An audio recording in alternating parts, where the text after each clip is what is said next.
The Gospel according to Saint Matthew, chapter 25, verses 31 to 46.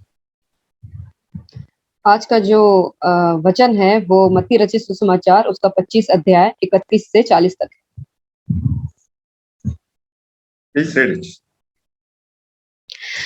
जब मनुष्य का पुत्र अपनी महिमा में आएगा और सब स्वर्गदूत उसके साथ आएंगे तो वह अपनी महिमा के सिंहासन पर विराजमान होगा और सब जातियां उसके सामने इकट्ठी की जाएंगी और जैसे चरवाहा भेड़ों को बकरियों से अलग कर देता है वैसे ही वह उन्हें एक दूसरे से अलग करेगा और वह भेड़ों को अपनी दाहिनी और बकरियों को बाईं ओर खड़ा करेगा।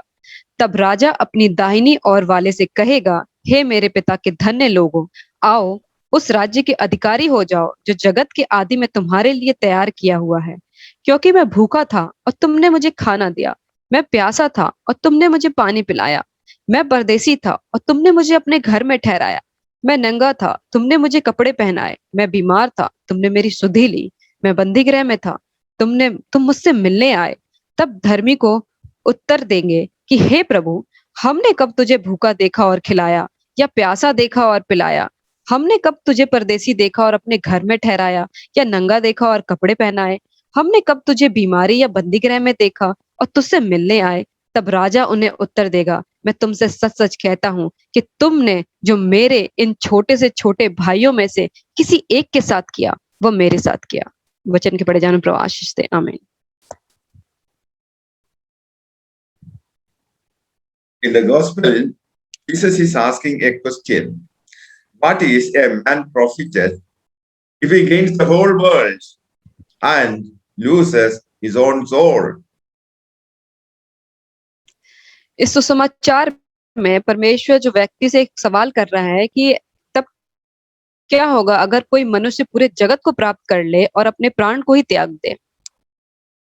Many people are trying to gain the whole world. अगर हम सारे संसार की संपत्ति को प्राप्त कर लें लेकिन अपनी जिंदगी ना रहे तो हमें कोई लाभ नहीं। Their aim is to receive all the world has to offer. और हमें दिया जाता है कि हम संसार की सारी संपत्ति को हम ग्रहण कर सकें। The world has to offer money, fame, pleasure, power and prestige. जो संसार है वो हमें ताकत, दौलत, शोहरत ये सारी चीजें हमें देता है। People are spending their time, energy and resources to be powerful, to be rich. और हमें बहुत सारी ताकत, बहुत सारे पावर लगते हैं ताकि हम वो धन को एकत्र कर सकें। And they have no regard for their precious soul. और उनके अंदर कोई भी वो चीजें नहीं रहती कि जो हम अपने इस आत्मा को बचा सके। Jesus is asking a question, what is the benefit if a person gains the whole world and loses his soul? इसीलिए यहाँ पे यीशु मसीह एक सवाल पूछ रहे हैं कि क्या होगा अगर कोई जो व्यक्ति है वो पूरे जगत को प्राप्त कर ले और अपनी जिंदगी को खो दे। To lose a person's soul means to die without a relationship to Jesus Christ. एक अपनी आत्मा को खो देना, जिंदगी को खो देने का मतलब है कि हमारा परमेश्वर से सही संबंध नहीं हुआ। Unfortunately, most people have no interest in spiritual matters. और दुर्भाग्य से बहुत सारे लोग ऐसे होते हैं जिनका कोई भी आत्मा से संबंध नहीं होता है। They have no time to meditate the word of God, spend time in prayer. उनके पास समय नहीं होता है कि परमेश्वर के वचन पे वो मनन कर सके, वो प्रार्थना सभा में बैठ सके। All those persons who have no relationship with Jesus Christ spend their eternity in the lake of fire called hell. और जो लोग जिनके पास समय नहीं होता है कि वो परमेश्वर की उपस्थिति में अपना समय बिताएं, वो अपना जीवन को उस नरक के आग में ही जलाते हैं। Recently, a billionaire died in India. अभी हाल ही में एक बहुत ही धनवंती एक इंसान था जो मरा है। He was immensely rich, but he committed suicide. वो बहुत ही पैसे वाला था लेकिन उसने आत्महत्या कर ली। He had no peace of mind. उसके पास उसके दिल में कोई भी शांति नहीं थी। He had no time to spend with God and meditate the word of God. उसके पास बिल्कुल भी समय नहीं था कि वो परमेश्वर की उपस्थिति में बैठे और परमेश्वर के वचन का मनन करे। He was powerful, he was rich and influential. वो बहुत ही शक्तिशाली था, वो बहुत ही पैसे वाला था और लोगों को प्रभावित करने वाला व्यक्ति था। But he had in mind the concerns of human beings. लेकिन वो हमेशा लोग जिस चीज़ों पे आत्मिक से दूर था। He was concerned with the temporary and earthly gains. वो उन चीज़ों के बारे में सोचता था जो बहुत ही कम समय के लिए है। But that was at the expense of eternity spending with God. और उसके बाद उसने अपनी सारी चीज़ों को उसने परमेश्वर के आगे लाया। Earthly possessions give only temporary relief and happiness. जो संसार की चीज़ें होती हैं वो हमें कम समय के लिए जो रिलीफ देती हैं। It's a tragedy that most people do not have in mind the concerns of God. ये बहुत ही दुर्भाग्य की बात है कि बहुत सारे लोग हैं जिनके अंदर परमेश्वर के लिए समय ही नहीं है। Such persons will spend their eternity in hell. और वो इंसान अपना पूरा जीवन एक नरक में बिताता है। Bible teaches that one should be willing, one person has to be willing to give up everything in order to be a follower of Jesus Christ. जैसे कि हमने बाइबल में देखा है कि एक ऐसा व्यक्ति था जो अपनी सारी संपत्ति को दे देता है कि परमेश्वर के पीछे चलने के लिए। Unfortunately, most people take poor decisions. और बहुत ऐसा होता है कि बहुत सारे लोग वो गलत डिसीजन ले लेते हैं। So if a person becomes the richest person in the world and he has no relationship with Jesus Christ, he has made the wrong decision. और संसार में अगर ऐसे लोग हैं जो बहुत ही पैसे वाले हैं लेकिन उनका परमेश्वर से कोई भी संबंध नहीं है तो वो बहुत गलत डिसीजन लेते हैं। So most powerful persons in the world take poor decisions when they reject Jesus Christ and the word of God. और जो बहुत ही शक्तिशाली लोग हैं इस संसार के वो हमेशा गलत डिसीजन ले लेते हैं क्योंकि उनके अंदर परमेश्वर का वचन नहीं होता।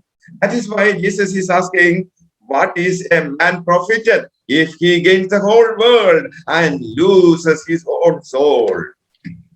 इसीलिए परमेश्वर एक व्यक्ति से पूछते हैं कि उस इंसान को क्या ही लाभ होगा कि अगर वो पूरे संसार को जीत ले और वो अपनी जिंदगी को ही खो दे। Later, sooner or later, earthly things will fade away. चाहे लेट से ही या देर से ही सही, जो संसार की चीजें होती हैं वो धुंधली हो जाएंगी।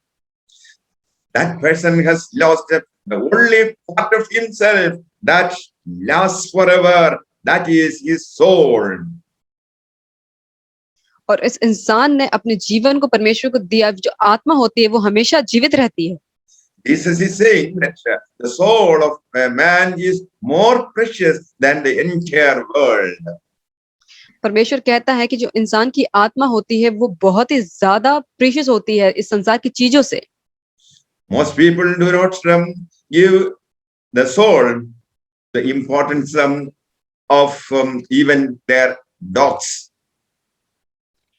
बहुत सारे लोग होते हैं जो अपनी आत्मा, जो उनकी आत्मा होती है उसको वैल्यू नहीं देते हैं। But Jesus is reminding us that there is nothing more valuable than a person's soul. लेकिन यीशु ने कहा है कि इंसान की आत्मा से बढ़कर और भी कोई चीज बहुमूल्य नहीं है। If we trade the earthly possessions, ignoring the soul, that is foolishness. अगर हम संसार की चीजों के पीछे भागते हैं और अपनी आत्मा की नहीं सुनते तो ये बहुत ही बड़ी मूर्खता है। Dear child of God, do not trade the earthly possessions for the ignoring your soul. हमें इस संसार की चीजों पे मन नहीं लगाना चाहिए और अपनी आत्मा की सुननी चाहिए। So if a person rejects Jesus Christ and his teachings for anything in this life, he will lose his soul. अगर कोई इंसान है जो परमेश्वर की शिक्षाओं पे मन नहीं लगाता है तो वो अपनी आत्मा को खो देता है। whether we are rich or poor, we have to seek the face of God. हो सकता है हम गरीब हो या फिर अमीर हो, लेकिन हमें हमेशा परमेश्वर को ढूंढना है। In the Bible, we study about Judas, a disciple of Jesus Christ. हमने बाइबल में जो कहानी सुनी है यहूदा के बारे में, जो परमेश्वर का चेला था। Judas loved money more than his Savior. यहूदा जो था वो पैसों के पीछे ज्यादा भागता था, जबकि अपने उद्धारकर्ता को छोड़ के। He sold the Savior for a few pieces of silver. उसने अपने उद्धारकर्ता को बेच दिया कुछ सिल्वर के कॉइन्स के लिए। That person lost his soul. उस इंसान ने अपनी आत्मा को खो दिया। There is another person called Demas. Demas. यहाँ पे एक देमास बोल के था। Demas loved the present world more than the gospel and ministry. और वो भी ऐसा ही था, वो जो भी परमेश्वर के वचन होते थे और परमेश्वर के मिनिस्ट्री से ज्यादा प्यार करता था। He became a backslider. इसीलिए वो धोखेबाज निकला He also lost his soul. और उसने भी अपनी आत्मा को खो दिया। In the Bible, we also study about Esau. हमने बाइबल में एसाव की कहानी को सुना है। Esau despised his birthright, choosing Jew instead. एसाव ने भी अपना जो पहलौटे का जो हक होता है वो एक सूप के लिए उसने खो दिया। He sacrificed his birthright for temporary pleasure. उसने अपने पहलौटे होने का जो हक था वो एक जो अस्थायी चीजें थी उसके लिए खो दिया। Judas, Demas, and Esau thought that they were gaining something, but actually lost everything. जैसे हमने देखा यहूदा को, यूदा को और एसाव को, उनको लगता है कि उन्हें कुछ चीज मिली, लेकिन उन्होंने सब कुछ खो दिया। What a tragedy in the life of these people. और बहुत ही बुरा हाल हुआ इनके जीवन में।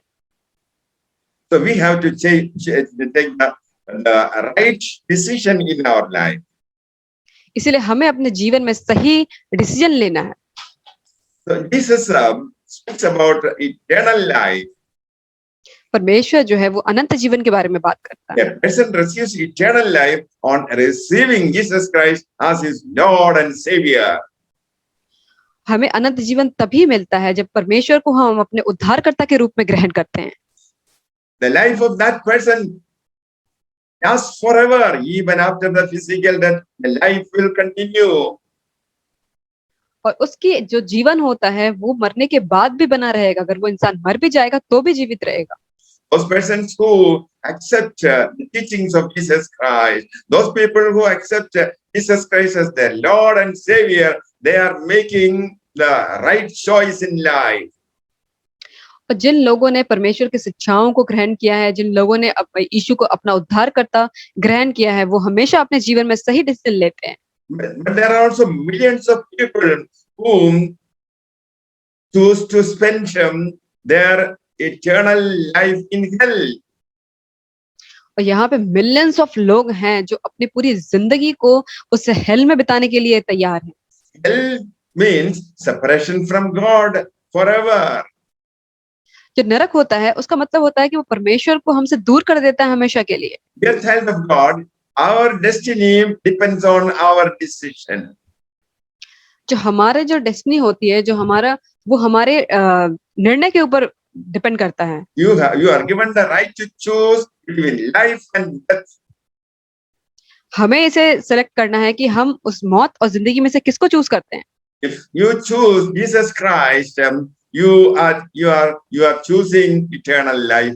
That is spending life with God and what all things that God has. अगर हम परमेश्वर को चुनते हैं तो हम एक सही डिसीजन लेते हैं और हम जो परमेश्वर के पास है वो हमारे पास है। In the book of Job, chapter 14, verse 14, Job is asking a question: if a man dies, shall he live again? अय्यूब की पुस्तक में जैसे कि लिखा हुआ है कि अय्यूब ने पूछा कि अगर कोई इंसान मर जाता है तो क्या वो दोबारा जीवित हो सकता है। Most worldly people think their life ends here only. बहुत सारे जो संसार के लोग हैं वो सोचते हैं कि जिंदगी यहीं पे खत्म हो जाएगी। They don't think that there is a life hereafter. वो नहीं सोचते कि इसके बाद भी एक जिंदगी है यहाँ के बाद। The Bible clearly states that there is a life after death. और जो बाइबल है वो स्पष्ट तरीके से बताती है कि यहाँ पे एक जिंदगी है इस जिंदगी के बाद भी। The right person to answer that question is Jesus Christ.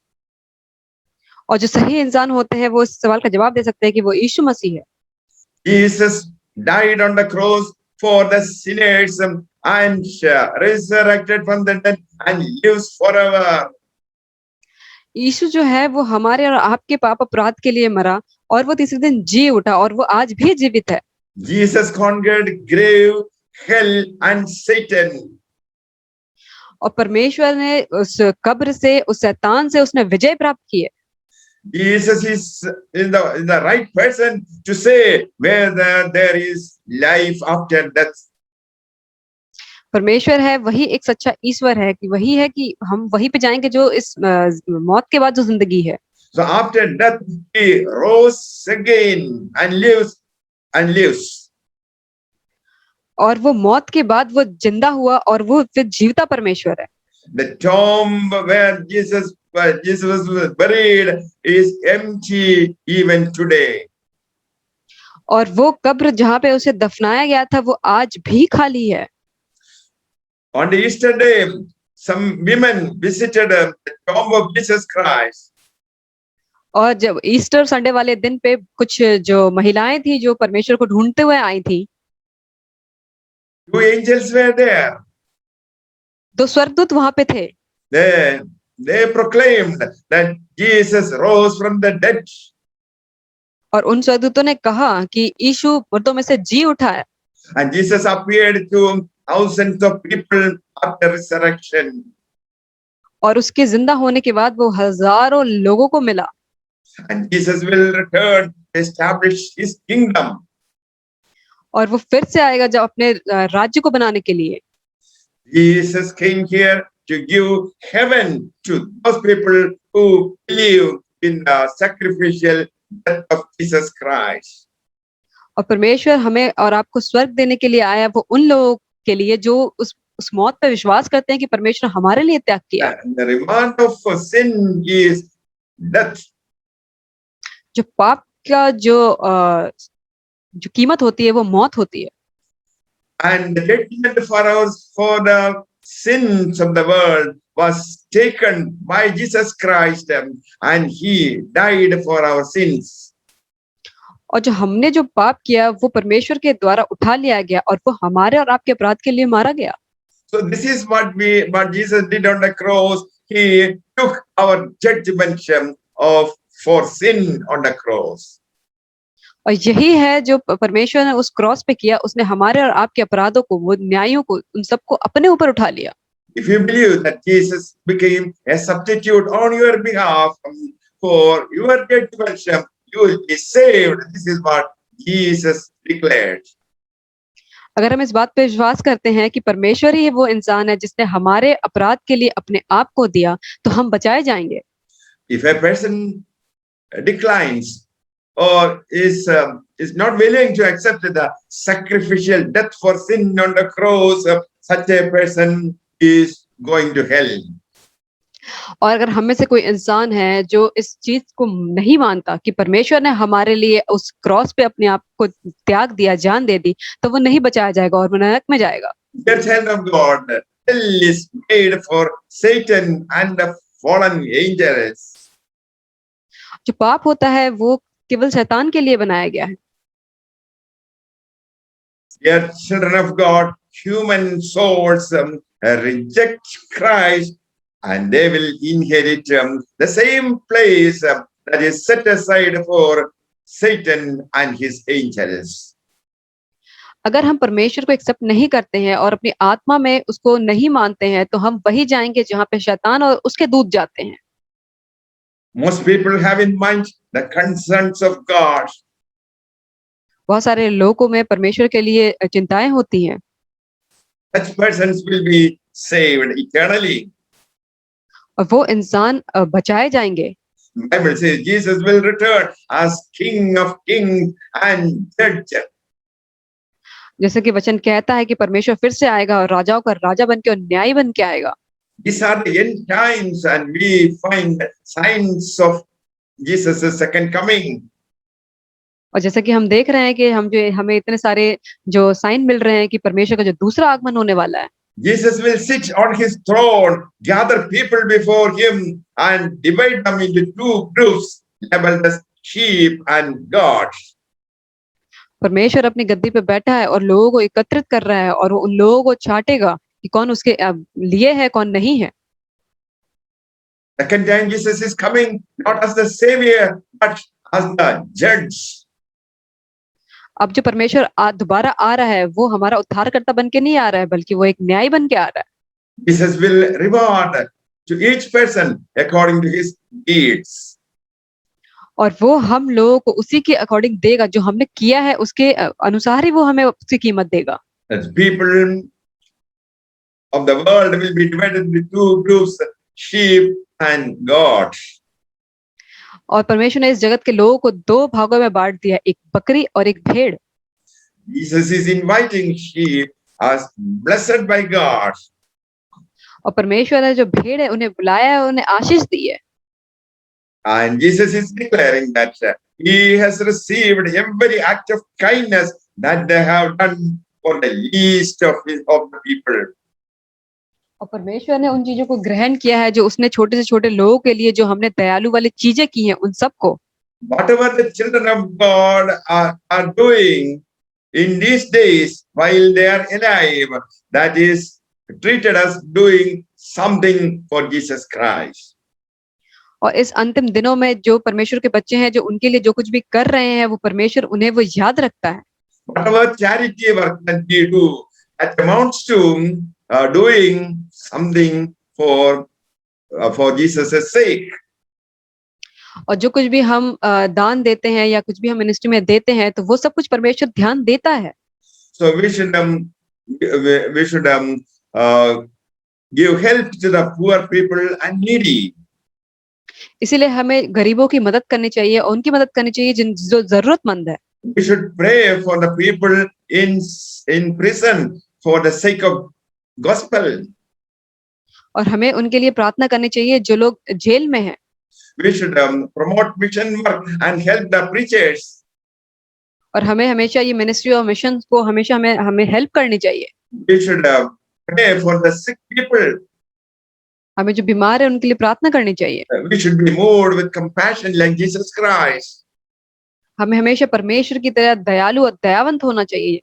And we will be rewarded for this work. और हमें उसकी कीमत मिलेगी।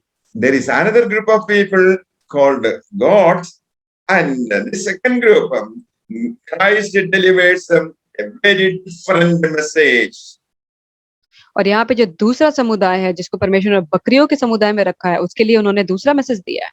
He calls them, curses them, and banishes them to hell. और उन्होंने उस समुदाय को बुलाया और उन्हें श्राप दिया। They were only religious people. ये धार्मिक ही लोग थे सिर्फ। They claimed to be believers, but they were not following the instructions of Jesus Christ. वो अपने आप को धार्मिक और विश्वासी बताते हैं, लेकिन वो परमेश्वर के जो वचन है उनको मानते नहीं है। They were like the Pharisees and scribes in the days of Jesus Christ. ये लोग उसी तरीके से जो परमेश्वर के राज में जैसे फरीसी लोग हुआ करते थे। They did not worship the Lord in truth and spirit. वो सच्चाई और आत्मा में परमेश्वर की उपासना नहीं करते हैं। They are not fruitful to the kingdom of God. और वो परमेश्वर के जो राज्य है उसके लिए सच्चाई से खोज नहीं करते। The services believers to are given reward by Jesus Christ when he returns. और जो धार्मिक लोग हैं, जो हम परमेश्वर के राज्य के लिए कुछ करते हैं, तो परमेश्वर जब वापस आएगा तो उसकी हमें कीमत देगा। Their services to others, the poor people, in obedience to Jesus Christ, is proof of their legitimacy of their faith. और जो उन्होंने जो गरीबों की मदद नहीं की, जो परमेश्वर की आज्ञाओं को नहीं माना, ये We have उनका to सबूत है कि वो prove, परमेश्वर को नहीं yeah, मानते। we have to prove by our action that we are true followers of Jesus Christ. हमें अपने कामों से बताना पड़ेगा कि हम परमेश्वर के सच्चे मानने वाले हैं। And may the Lord bless everyone with these words. Amen. परमेश्वर आप सबको आशीष दे इन वचनों से। आमीन। And please subscribe to Events and Ministries. जो आप सभी इवेंचुअल मिनिस्ट्री को सब्सक्राइब करें। We have more than 1,250 messages in YouTube. हमारे पास 1000 से भी ज्यादा मैसेजेस हैं यूट्यूब पे।